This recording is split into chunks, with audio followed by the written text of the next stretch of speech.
All right, guys. Pigskin preview week 2. Back here with Javier Morales, Raúl Soto Romero, and the head of football operations here at Jet Sports Network, Jose Vega. How are we doing tonight, boys? Doing good, man. Doing great. Hey, how are you? So far, so good. Good to hear. Get ready to get started for the talk we're about to have today. So last week we were looking at 2A and 3A ball. Tonight we're going to be looking at 4A, 5A, and one team that's actually in 6A. And tonight we're going to get started off with our first matchup of the week, and it's actually the Cox game of the week for tomorrow at 7 o'clock. It's going to be South Point Catholic versus Marana. Uh, South Point is ranked in Tucson as number 1 and Marana as number 2. Uh, so I just wanted to ask you guys, if South Point wins this, is South Point clear Southern Arizona regardless of classification as number 1 team in Tucson? And following that up, if Marana wins, does Marana establish itself as the best 5A team in Southern Arizona, potentially one of the best teams in Arizona? Yes and yes.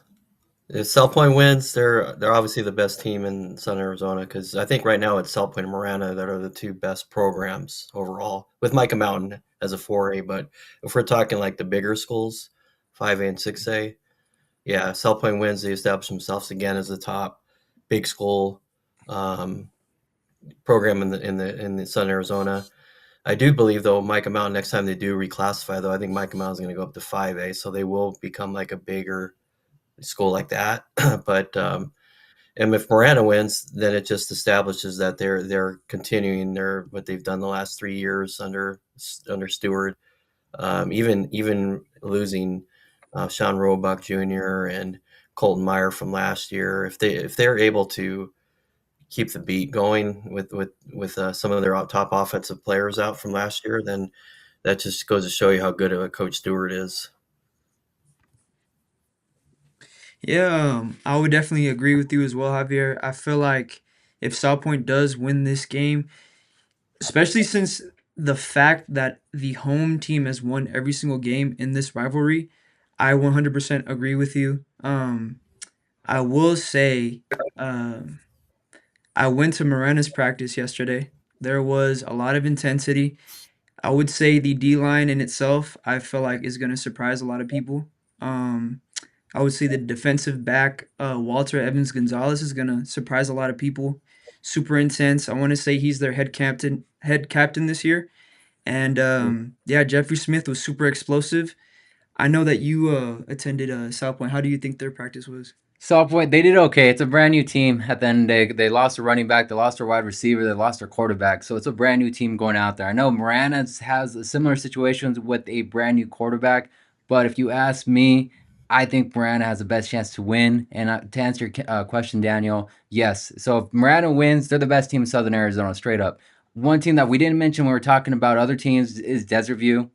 We'll see what happens with that. But if Marana wins, they are the best team in Southern Arizona. Same thing with South Point. I really think both teams need to win, though, to start their seasons off great because Marana's dealt with a lot. They've dealt with injuries, they dealt with stuff going on with their coach. So getting off with the win and beating a big team like South Point will give them motivation going throughout the rest of the season. South Point's in a different situation, but similar in the sense that they have three guys that are in brand new spots and a lot of questions need to be answered how good of a team they are, and they'll put all those questions to rest if they get the victory. There's a lot of competition here between the one of the top ranks of the Tucson teams here coming up tomorrow. So I want to ask this for another question coming up. What's the biggest matchup in this year that could decide the game? I know you mentioned a lot about the defensive line, a new quarterback, but what do you think is going to be the main parts going on in this game tomorrow that we have to look at? Yeah, I agree. The defense is going to dictate who's going to win this game because both teams have new quarterbacks, right? Aiden Robinson is a senior for South Point, so he's got the experience being part of the team, but he rarely played because Avalar and Alvarez they split time last year, so he's practically brand new. And then Marana, I'm not sure what they're going to do. I know they have Trenton Hicks who played some last year as a junior, but he hardly played. So that'll be a brand new quarterback there, but they have such a great system. It's like a system like a BYU back in the day that anybody who plays quarterback is going to throw for a lot of yards. So I think whoever steps in there will do that. But I think whoever plays the best defensively causes some turnovers will be the team that wins it. I think that's what it's come down to is defensive play on the line. And I think it's going to be a low scoring game, especially in the first half, because they're both filling each other out. And there's new quarterbacks, like was mentioned by Raul. South Point lost two of their top offensive players, Gorey to Castile, and the running back to Basha. So South Point's going to have to feel their way through this one. David Rushing's back. He's one of the big name players back, but South Point lost so much. So it's going to be interesting to see what defense takes command of the game. I would There say you go. definitely for me on the Miranda side, Jackson Sharp and Jeffrey Smith are going to be the two key factors for this team. Can Jackson Sharp get open and give Trenton Hicks some easy yards? Is Jeffrey Smith gonna? I think Jeffrey Smith is gonna have a huge performance for the fact that I feel like a lot of people think that the Roebuck situation has made this Miranda offense not as great as it could be. And that gives a guy like Jeffrey Smith, someone who runs like he already has a chip on his shoulder, all the passion he needs to have a breakout performance. And I think he's going to be the key performance. Also, on the South Point side, again, I agree with you, Javier. This is going to be a slower game. It's going to be a lower score game as well. I think they're going to run the ball a lot. They're not going to be throwing the ball as much as the last matchup they had, especially with two new quarterbacks.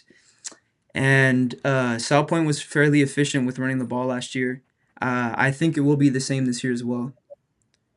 The matchup that everyone needs to look at and the key matchup is going to be it's a battle of the quarterbacks. Two brand new quarterbacks going into probably the biggest game of the year. It's a AIA game of the week. I think you said it was a Cox game of the week too, or something like that as well. But I think which quarterback can deal with the pressure. The crowd's going to be screaming. If anyone's been to a Miranda game, they know how loud they can be. Coach Stu does an amazing job trying to relate game day to a game in Texas, fireworks, everything. So who can deal with the most pressure? And if you ask me right now, I'm throwing out the prediction. I think Miranda's going to take this one. I think their rookie quarterback, is going to throw for a lot of yards. I'm going to go against what Vegas said with a lot of running. I think Sharp and the brand new quarterback Trenton are going to be throwing a lot, and you're going to see a lot of touchdowns for the Miranda Tigers.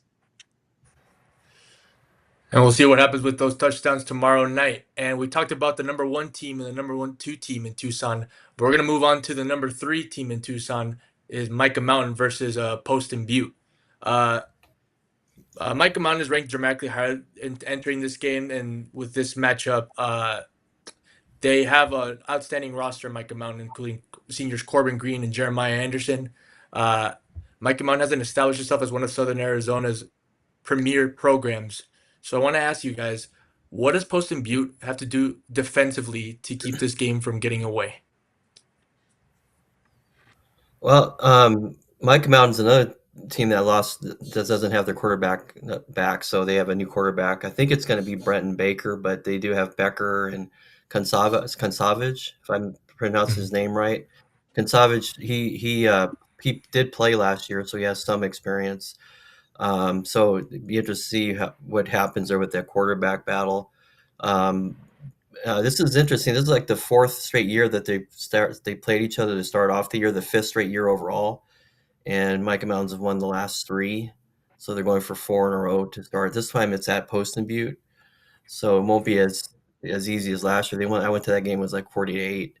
So I think Micah Mountain did lose some some really good defensive players, some playmakers from last year's state championship team, but that's like that program's like a Marana and like a South Point where they just reload, and you're probably going to see that people are going to step in and have some big games. I really like Jeremiah Williams on the line. He's a difference maker for them in the trenches, and then you got Nick Regina who comes back in the secondary for Micah Mountain. He's going to be one of those leader types. Caden Watson, so he's a senior, so I think there's some pieces back for Micah Mountain that they can do well. They know how to win. They know how to win on these road trips too. So I think Micah Mountain goes up there and wins. I'd have to agree with Javier on this one as well. If there's one thing with Micah Mountain, they know how to get their big guys ready. I think the line's going to be ready to go. And for that reason, Jay Campos is always ready to go and has an aggressive team. So I feel like they're going to find success in this game as well. Yeah, I don't think there's much that they can do to Mike Mellon. I think Mike Mellon's going to win easily. Their defense is always key, so I would say the only chance the other team has to win is if they're able to beat their defense, which I don't see happening. So I think Mike Mellon's going to win the first game of the year, and who knows, this might be the year we finally get a three-peat in Southern Arizona. Yeah, remember too, Brett Darling's now no longer the defense coordinator for Mike Mouse, so this will be their first game without him as the defense coordinator. And he brought a lot to that team, not only strategic wise, but on the field with the way he talked with his players and pumped them up. So it's gonna be interesting to see if somebody on Micah Mountain's sidelines, a coach, will be able to replicate that because Brett Darling was unique in that aspect. So I'm anxious to see how the defense plays without him as the defense coordinator. Yeah, we got a new dynamic with the coaching as well with a dominant team that is ranked number 3 in the 4A division. Poston Butte, excuse me, yeah, Poston Butte is 33 in the division. Uh, so there is no sign of no competitive matchup, you guys think, or is this gonna be Micah Mountain controlling the entire game this on Friday? Well, I think because it's up there, I think it's going to be, it's a little different than what it was last year. So I think it won't be as much of a blowout. But I do think I can see Micah Mountain winning by a touchdown or two, taking control of the game. They have better talent, better team overall. So I do think talent will win out, coaching will win out overall. So I that's why I like Micah Mountain. Yeah, Jay Campos does not play. Every conversation I've had with him, he is as serious as could be. And I feel like he's going to have his guys ready. His guys are going to be as ready and have their A game as much as their coach. Yeah, I think they'll be ready for opening day. They're all winners. They've won back-to-back years, like I keep saying, so I don't think they'll be nervous or anything because it's opening day. So I think it's going to be a pretty good win for Micah Mountain and another win for Southern Arizona against the Phoenix school. Yeah, well, how every football team should be, a game at a time. One, live in the present, and we'll think about the future later. But speaking about the present, and another game going up on Friday is going to be Sabino at Gilbert Christian. Sabino is ranked number 13 in Tucson, and excuse me, yes, Sabino is ranked number 13 in Tucson, and Gilbert Christian won this matchup 28-20 last year. How much does that previous game matter going into this Friday's game? Every year is different, and I was kind of surprised the way Sabino didn't really produce last week. They didn't score a point, so and Sanford didn't have his typical game. We talked before last week's game that he was going to work on his accuracy, and he struggled in that regard. I mean, first game, so I'm not going to put too much on that, but he really struggled. But the whole offense struggled. I think the leading rusher had only 22 yards. So they're in offense year in and year out with Sabino is usually the strength. So for them to struggle like that is kind of a eye opener. But how much they worked in practice this week. So I expect Sabino to be a lot more dialed in offensively and ready. But it's going to be tough going up there to Gilbert Christian, who like you said, is just they're a power. They're traditionally a year in and year out a good team. So I think I think it's going to be tough sledding for Sabino, especially coming off of what happened last week. But I do believe they'll be more motivated as far as making sure that they pass better, run block better, pass block better. I think that's been a point of emphasis all week in practice. So I'd be anxious to see if they're able to get some points on the board. Because if they struggle in the first half scoring again, it's going to be another long night. Granted, they only lost 7-0 last week against a very good team, so the defense came to play. So that's reassuring that the defense will keep them in the games, but they need that offense to get going. Yeah, with Sabino, off of what I saw, they had a very efficient running back last year that graduated in I believe his name is Zachary Haley. He averaged over 100 Right. yards a game, and replacing that I think is really tough. You have a top performer like that, he graduates, and you have a fairly young quarterback when it comes to high school sports. I don't remember if Bodie Sanford is either a sophomore or a junior, but I want to He's say a he was a. junior now. What do you remember what year he is? Sorry, Junior. Yeah, junior. Let's he's a see. junior now. Yeah, So he's still growing. He's yeah, not a he's senior still yet. growing his game. He was decent last year, but losing a losing 100 yards on the ground a game Mhm. and being expected to basically get that caught up again off the pass, it could be really huge for somebody. Yeah, I think the main thing their offense needs to come to play. Their defense did incredible last week. Anytime you have a chance just to hold an offense to 7 points, that's a great day for the defense. So the main key is just making sure the offense gets going, and I'd say get going pretty quickly. You want to have that confidence back that you score on that first drive, so you don't keep thinking like, oh, another drive without scoring. So the main key: score quick, score fast, and make sure the defense has another great night. Yeah, it's gonna be an offense versus offense kind of situation. Because what I'm looking at, Gilbert Christian, week one, they won their first game 55-0 with their offense as well. And Sabine also has great offense with players like Bodie Sanford, Anthony Dimas, Jaden Elliott, and Shadon Harris. So I wanted to ask you guys, will Gilbert Christian's offense production carry out great in this game playing against the Sabino team with a tough offense of their own with these players? Yeah, that's a good question. You're going against a team that scored a lot of points and you didn't score any last week. So we'll see if the defense is legit coming off a great game against Valley Christian. Because 55 points, and I know Gilbert Christian traditionally scores in big numbers from watching them in the playoffs in the past. So we'll see if the defense is ready to play with Eastloss as the leader of that, like the linebacker.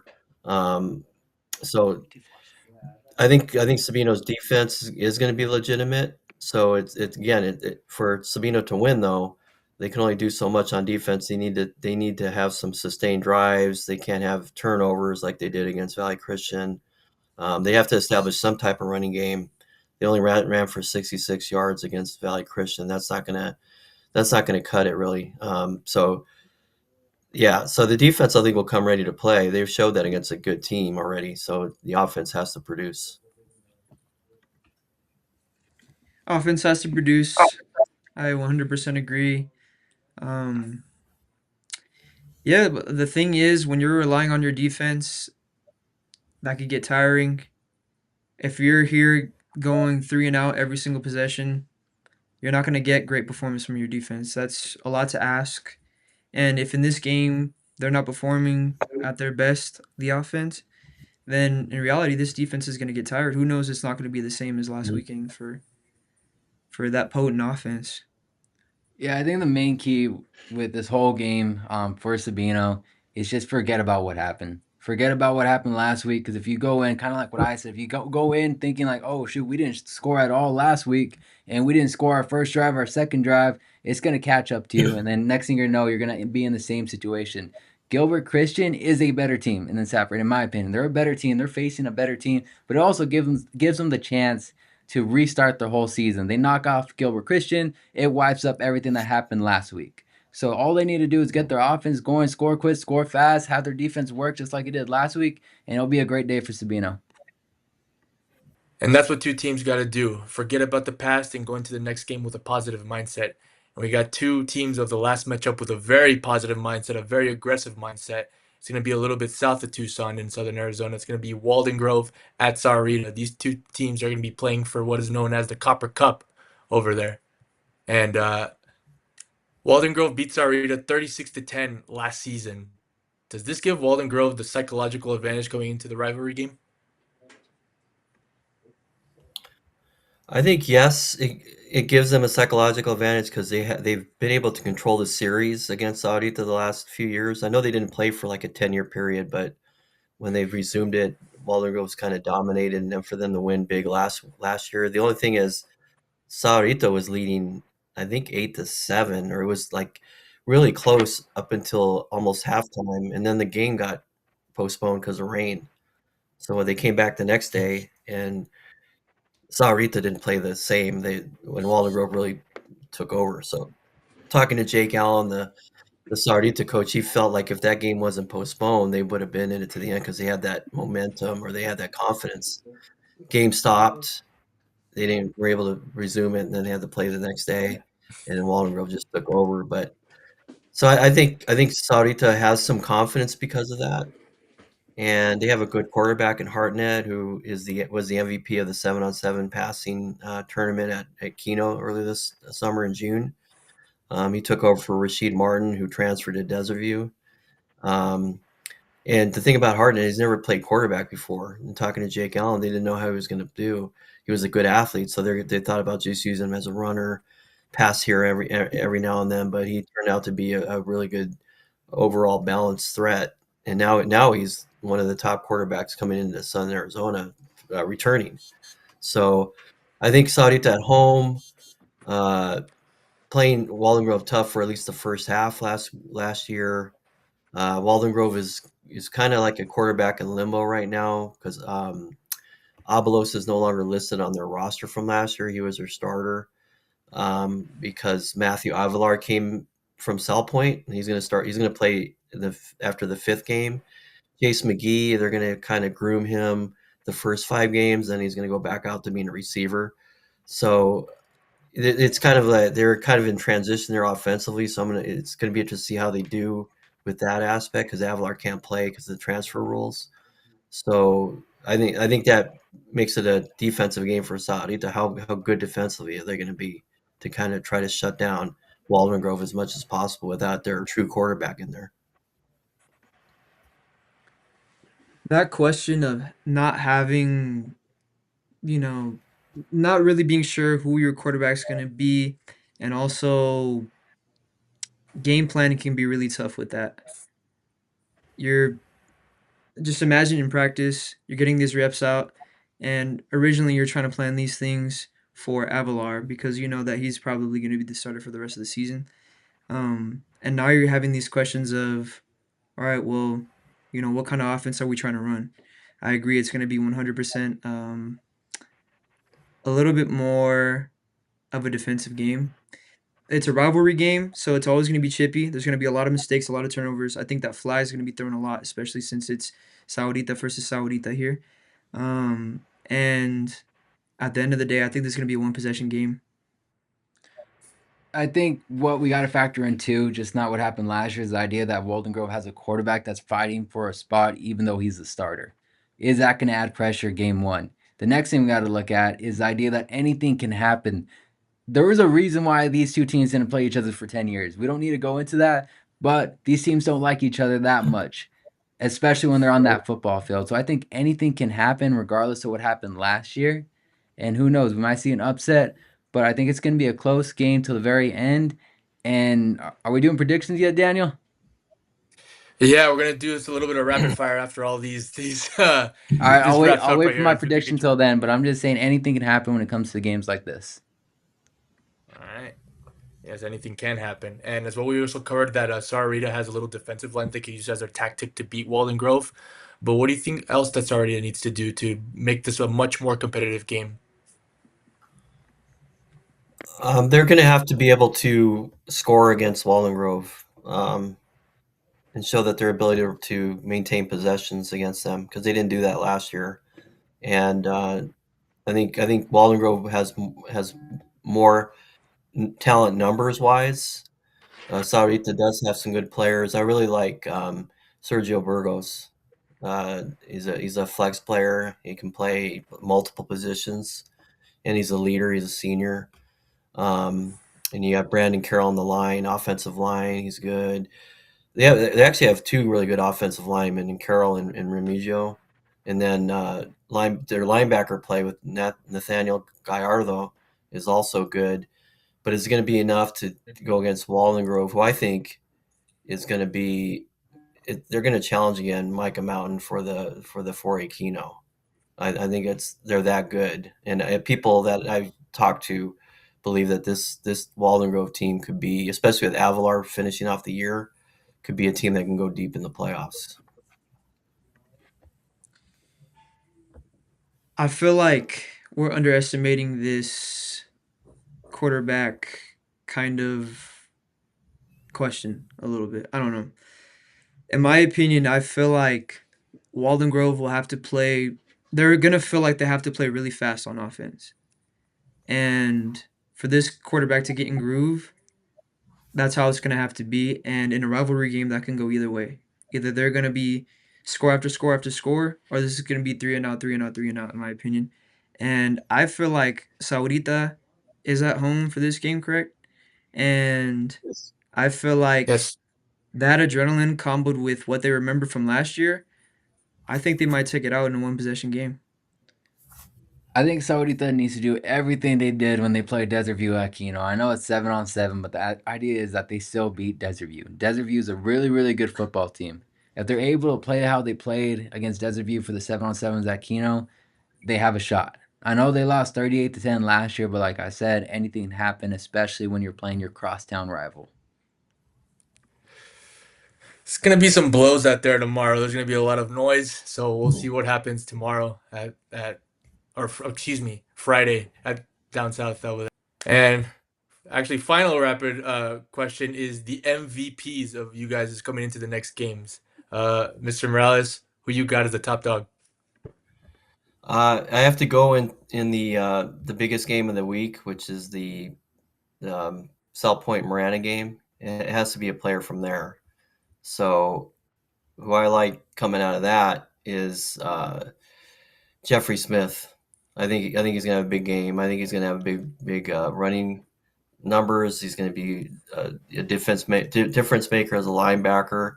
So I look for him to have some big numbers. So I'm going Jeffrey Smith the third. I don't want to sound like Javier Morales Jr. here, but I'm gonna have to go with Jeffrey Smith the third, 100%. I think this guy's gonna get 200 rushing yards this game. He looked too fired up in practice yesterday.